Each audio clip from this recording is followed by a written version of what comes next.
bareng jurnalis, teman Bang Ngopi. Hai. Hari ini kita kedatangan bintang tamu yang beda. Edisi hari ini kita berbeda dari edisi biasanya.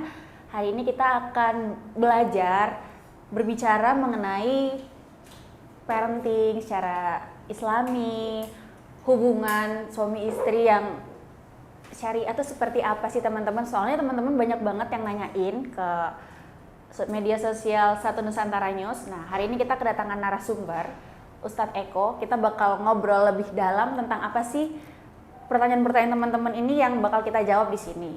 Nah, langsung aja Ustadz Eko. Assalamualaikum Pak Ustadz. Waalaikumsalam warahmatullahi. Alhamdulillah. Gimana kabarnya, sehat? Alhamdulillah baik Pak Ustadz. Alhamdulillah. Yang penting sehat dulu. Iya. Nah, Pak Ustadz, ini sebenarnya masalah yang sekarang banyak banget sih, itu di DM saya juga ada, di DM Satu Nusantara News juga banyak yang menanyakan tentang orang tua sih Pak Ustadz. Mereka khawatir dengan zaman yang sekarang ini, media sosial, internet yang semakin luas jangkauannya. Nah, bagaimana sih Ustadz, bekal apa sih yang orang tua sekarang harus pegang untuk tetap bisa mendidik anak-anak di jalan yang alhamdulillah lurus-lurus aja gitu Ustadz? Nggak ada belok? Nggak, jangan. Lurus aja, soalnya sudah mulai berbelok sekarang kondisinya. Iya, sudah mulai berbelok. Bagaimana Ustadz? Jadi, bismillahirrahmanirrahim. Kata Nabi SAW berbicara masalah pendidikan anak. Ini yang harus diperhatikan. Jangan sampai apa yang dikatakan sama Allah Subhanahu wa taala di dalam Al-Qur'an, ya ayyuhalladzina amanu inna min azwajikum wa auladakum aduwwalakum. Di dalam surat At-Taghabun ayat 30 Allah katakan, wahai orang-orang yang beriman, peringatkan kita yang merasa beriman kepada Allah, diperingatkan. Apa diperingatkannya? Inna min azwajikum wa auladakum aduwwalakum. Sesungguhnya istri-istrimu dan anak-anakmu bakal jadi musuh yang nyata buat diri kamu. Kita semuanya, mau istrinya, mau suaminya, itu bakal bisa jadi yang musuh yang nyata. Kenapa? Karena kita tidak bisa mengkonsep rumah tangga kita baiti jannat. Bagaimana konsep di era zaman media sosial seperti ini, konsep baiti jannati? Sebelum saya berbicara masalah konsep baiti jannati, nah kakak ini udah berapa lama berumah tangga? Nah, Ya. Kalau berapa lama sih, masih baru banget ya Ustadz? 1 tahun, jalan 2 tahun. alhamdulillah. Ini namanya, kalau 1 tahun usia anak itu kan masih butuh bimbingan, butuh momongan ya, agar nanti kelak dewasa menjadi generasi-generasi yang luar biasa. Sama dengan hubungan, 1 tahun, 2 tahun, 3 tahun belum terasa. Nanti ketika sudah 5 tahun, 10 tahun, 20 tahun, bahkan sampai 30 dan 40 tahun, baru kita mulai merasakan bagaimana pahit, manis, dan indahnya berumah tangga. Kalau kita tidak tanamkan dari kita mulai memilih calon istri, memilih calon suami, ya kita tanamkan dengan konsep Nabi Muhammad, maka akan timbul gejolak-gejolak yang sangat luar biasa. Karena apa?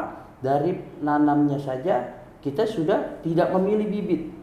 Ketika kita milih bibit nih, caranya Nabi Shallallahu Alaihi Wasallam, ya kata Nabi Shallallahu Alaihi Wasallam, ketika kita memilih seorang pasangan hidup kita, yang pertama lihat agamanya, Islam bukan? Tuh caranya. Ini sebelum kita menanam sampai tumbuh dan dewasa itu akan berbuah. Jadi harus dipilih dulu bibitnya. Yang pertama lihat agamanya. Yang kedua kata Nabi SAW, kalau kita pengen cari bibit pasangan kita, yang kedua lihat nasabnya, lihat keturunannya. Yang kedua jarang dipakai juga, kata Sayyidina Ali, laisal fata mayakulu kana abi, walakinal fata mayakulu ha'anaza. Jangan pernah berkata karena orang tua saya, tapi katakanlah karena saya. Jangan lihat nasab, tapi menciptakan nasab, keturunan zuriat yang soleh dan soleha. Dari kita memilih agamanya, nasabnya, akhlaknya, budi pekertinya, apakah dia ngikutin Nabi Muhammad dan mengajarkan kita dekat dengan Allah, ataukah memang dari kita berkenalan saja dia sudah menjauhkan diri kita kepada Allah Subhanahu wa taala, masuklah kita ke jenjang penanaman. Apa jenjang penanaman itu? Yaitu menikah. Konsep menikah itu berapa lama kalau kakak memutuskan untuk menikah itu? Kalau saya ada beberapa tahun. Nah, itu kan namanya memilih bibit yang luar biasa. Ketika kita sudah memilih bibit dan langsung kita ke pernikahan, itu berarti kita siap sudah menanam. Ketika kita menanam, kita akan membuat tanaman itu hasilnya buah-buah yang segar dan bermanfaat buat kita.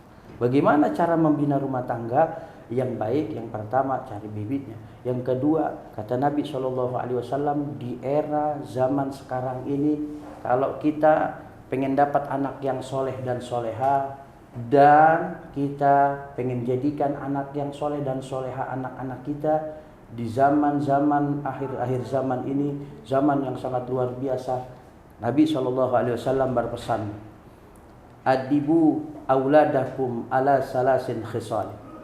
Kata Nabi SAW, didiklah anak-anakmu atas 3 perkara. Jangan kita pernah lupakan. Ustaz, tapi maaf sebelumnya saya tanya. Ini kan tadi yang pertama memilih bibit ya Pak Ustadz.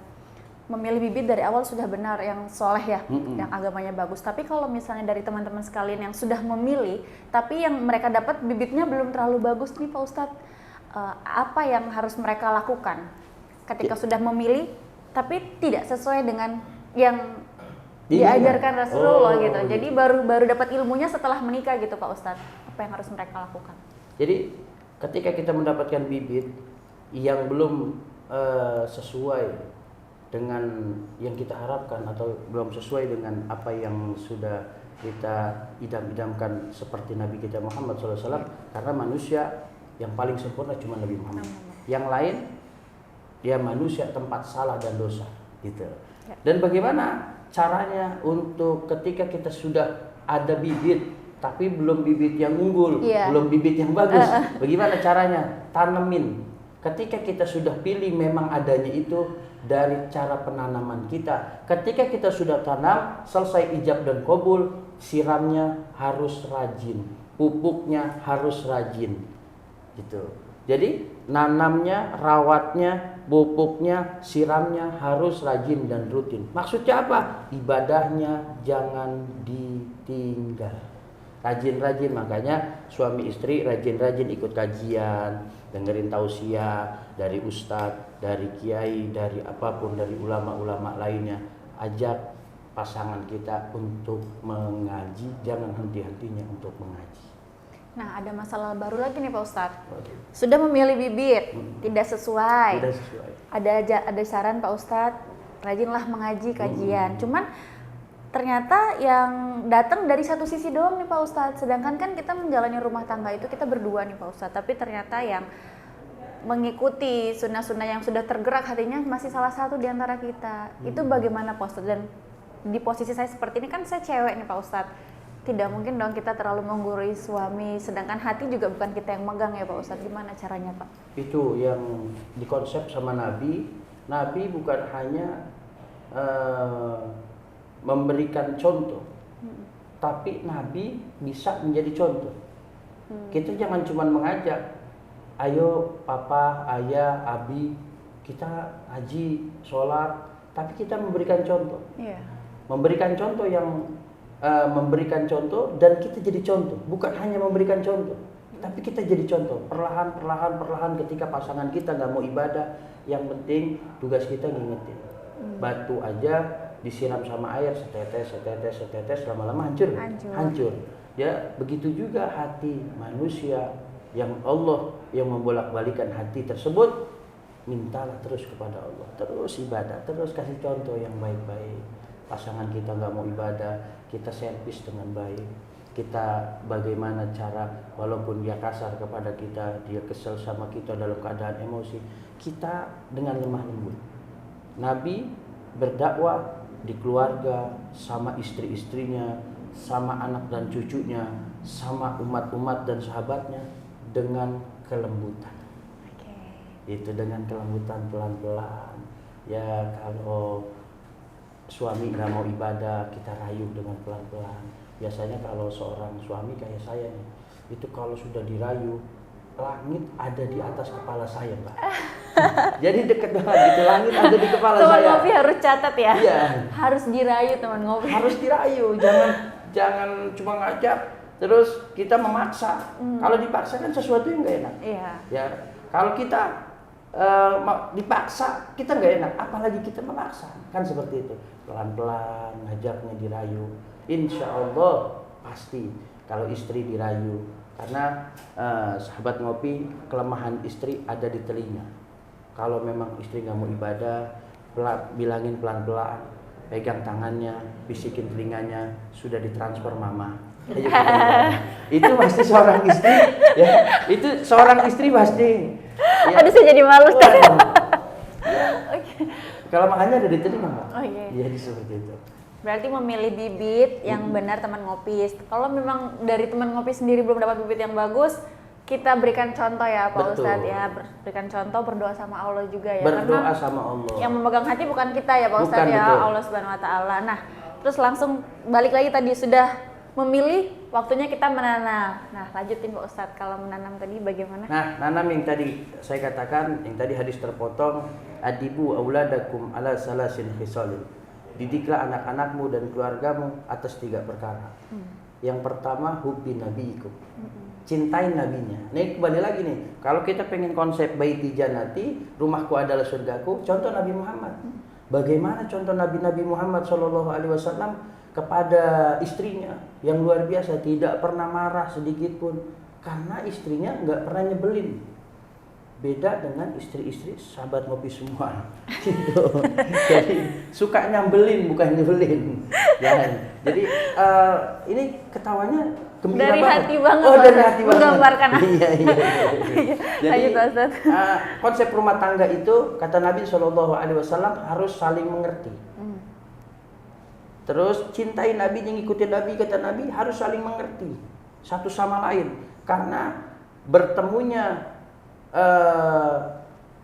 antara satu sama lain itu berbeda hati, berbeda watak, punya kelebihan yang berbeda, punya kekurangan yang berbeda.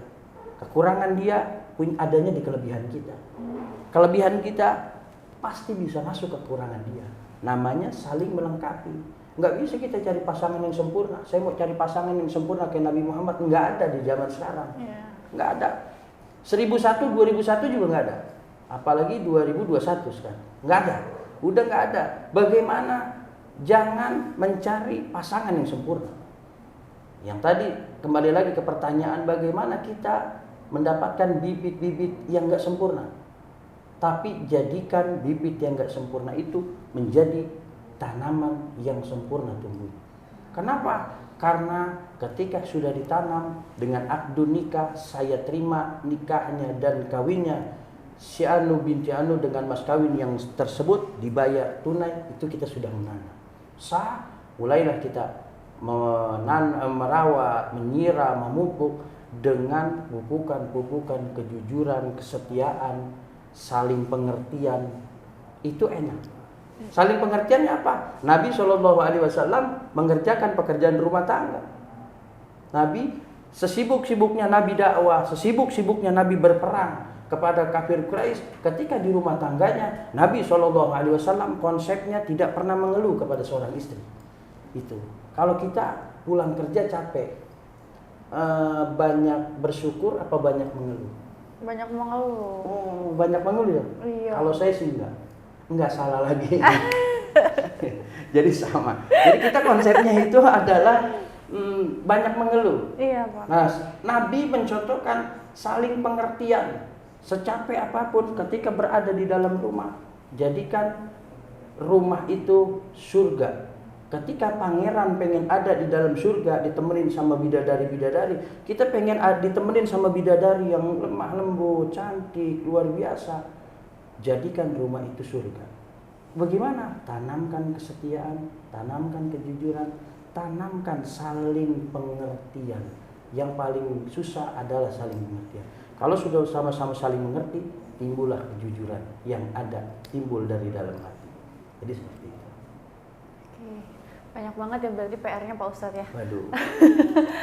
Terus ini kita sudah ya alhamdulillah semoga ya Pak Ustadz sudah saling pengertian. Betul. Semuanya ada. Nah, terus banyak banget nih Pak Ustadz yang nanya, rata-rata itu suami istri sering berantem gara-gara ekonomi Pak Ustadz.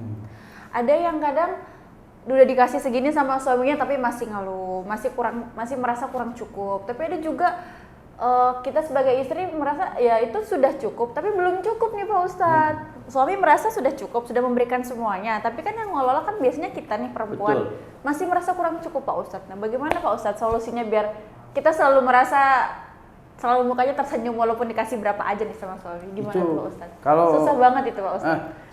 Sebelum saya jelasin, saya pengen cari yang begitu. Nggak ada Pak Ustadz, Jadi makanya mana? solusinya apa tuh? Iya. Konsepnya adalah yang tadi itu, tanamkan di dalam rumah tangga kita pandai-pandai bersyukur. Karena wajar kalau seorang wanita itu tidak ada cukupnya berbicara masalah dunia ya. Karena diciptakannya Nabi Adam dan Hawa nafsu. Itu Siti Hawa itu tidak ada puas-puasnya. Dikasih fasilitas di dalam surga, terusirnya Nabi bukannya diusir ya, dipindahkan Nabi Allah Adam alaihissalam dari surga ke dunia lantaran tidak ada cukupnya seorang wanita. Tidak ada kepuasan seorang wanita, bukan zaman sekarang aja, Pak. Tapi dari zaman Nabi Adam, Siti Hawa yang pertama kali digoda iblis. Tidak ada kepuasan, dia pengen hidup kekal, melihat keindahan surga luar biasa. Ya, apa aja ada, semuanya ada, fasilitas komplit, wifi full. Oh, udah ada. Oh, ada. Jadi semuanya ada. Ya, semuanya fasilitas full, tapi Siti Hawa tidak ada kepuasan. Karena apa? Pengen hidupnya kekal. Digodalah sama iblis. Ibu Hawa, makan saja. Hidupmu bakal kekal di dalam surga karena surga ini begitu indah. Karena hawa nafsunya si ibu Hawa, ya, dimakanlah buah khuldi. Yang pertama kali memakan buah khuldi adalah Siti Hawa. Ketika selesai makan ibu Hawa, digodalah, diajaklah seorang suami. Suami kalau sudah diajak istri, wah susah. Kalau kita hebat di luar, nggak hebat di rumah tangga. Konsepnya. Kalau Nabi hebat di luar, hebat di dalam rumah tangga. Makanya konsepnya Nabi itu seperti itu. Nggak ada kepuasan, kurang bersyukur. Itu mah wajar. Ya. Nah, bagaimana kita konsep sama-sama saling mengerti dan saling paham, saling pengertian.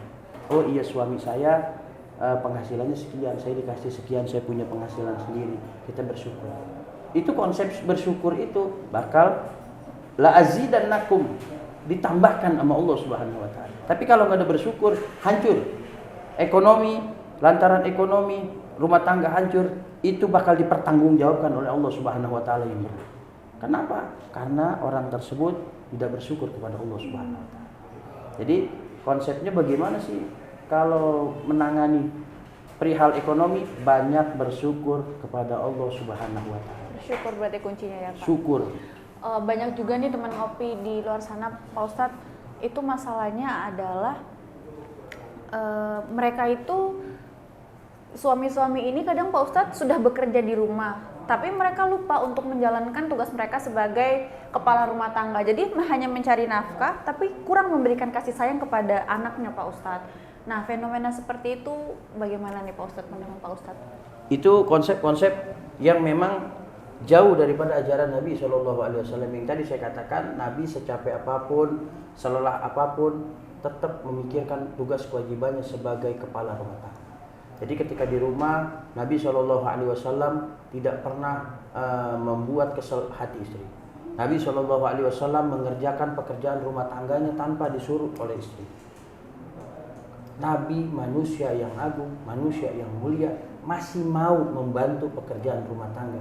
Karena Nabi pengen konsep dan memberikan contoh kepada kita, dan kita bisa jadikan contoh bahwa rumah tangga Nabi harus timbul saling pengertian, kita harus sadar, kita harus ngerti, kita sebagai kepala rumah tangga dan kita sebagai anggota rumah tangga, kita harus sama-sama saling memahami. Bagaimana ketika kita lupa, disitulah ketika kita mengejar dunia, nggak ada cukupnya, konsep bersyukur hilang. Sehingga konsep bersyukur hilang, kita nggak bisa dekat dengan anak.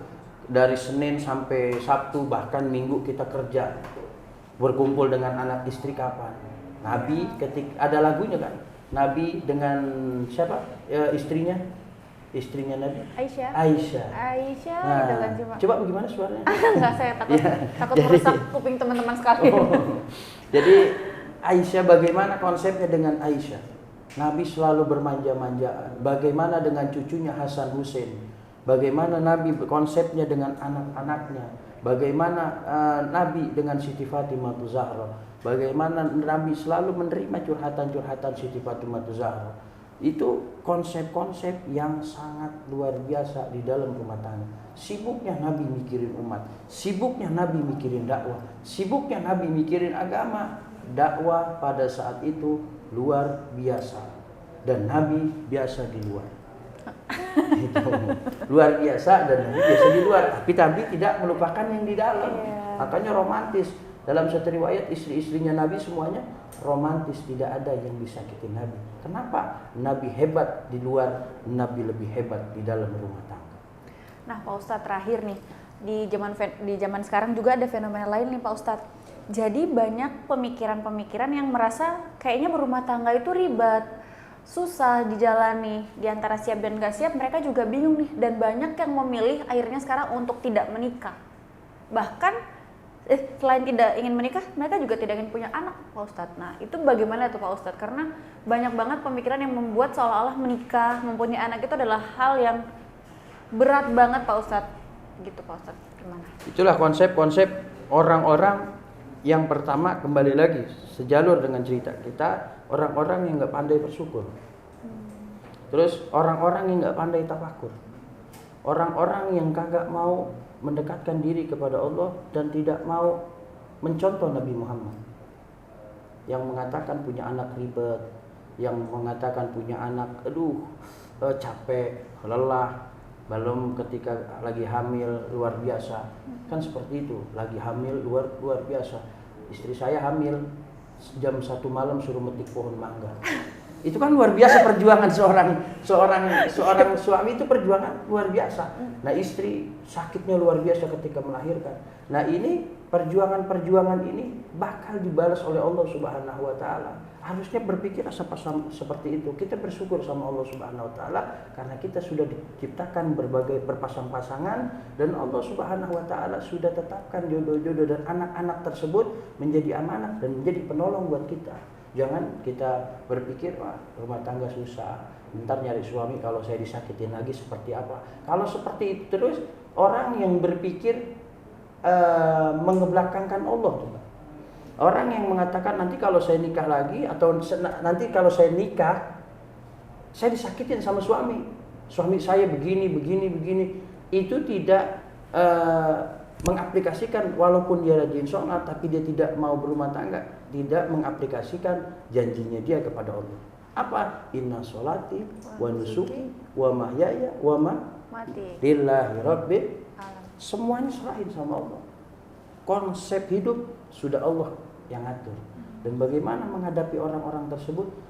Orang-orang tersebut orang yang nggak mau bersyukur dan bertafakur, nggak mau ikutin ajaran Nabi Muhammad SAW.